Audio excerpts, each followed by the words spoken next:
Quite delighted, my dear friends, to share with you few thoughts as we are approaching a new year 2022. I tell you, every year comes after 365 days or so, we enter into a new year and then we go for a new calendar and we change the year from 2021 to 2022, so to say. But I got certain information to share with you. I wish those information will give you certain direction of life so that the upcoming year 2022 will be a blessed one, a graced one, and godly one, an enjoyable one, at the same time very beautiful one. Wishing you all a very, very prosperous new year 2022. I like to begin my reflections throwing the spotlight on 1st of January 1863 happened in the United States of America. Then President, well-known President Abraham Lincoln signed a new document. Why? He saw that in the past 300 years, people who were brought from African continent were treated very shabbily, unjustly, inhumanly, and there was no future for them over there in the United States of America. The President Abraham Lincoln gave a call. We are entering in a new year. We should open up a new chapter for the people coming from Africa. They are serving us. And they are our migrants. But they are our workers. And their sweat and blood make the United States of America richer and richer.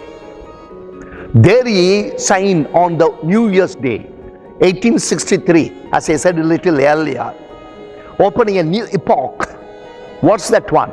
The children or the people who have come from Africa will have the right to education. I tell you, this was 1863, a new year we are proceeding on the part of the President Abraham Lincoln, 1863. Look at the detail.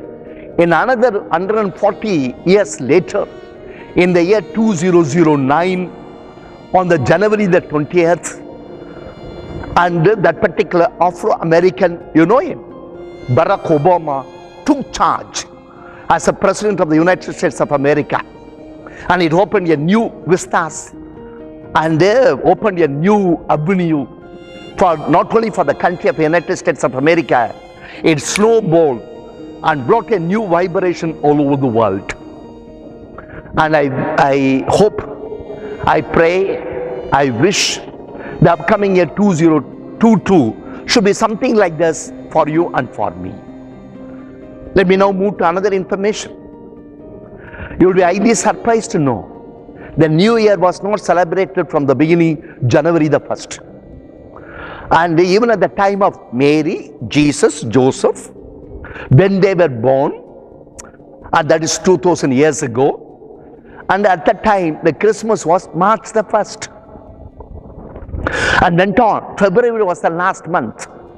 You know, you will agree with me when I say, every 4th year, the leap year, we add a day, 29th, to the 28 days of month of February, because that was the last month of the calendar. And why? It was changed to January 1st.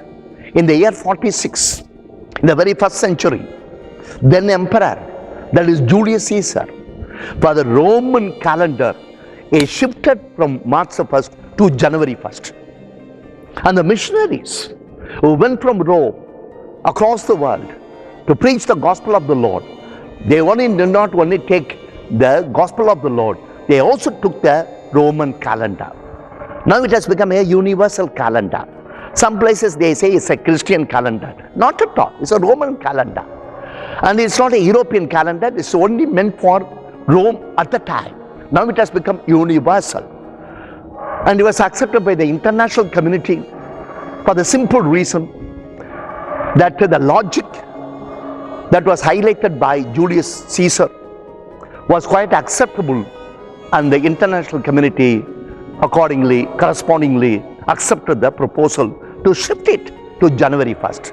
And what was the logic?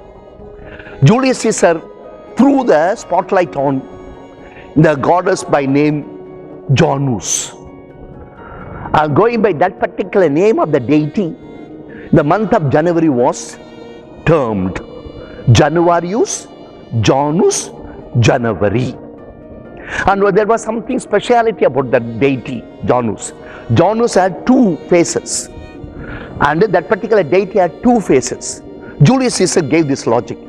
As we enter into a new year, we need to have two faces. And we need to have a two look. And the look began what we crossed the past year. Assess the year. Review the year.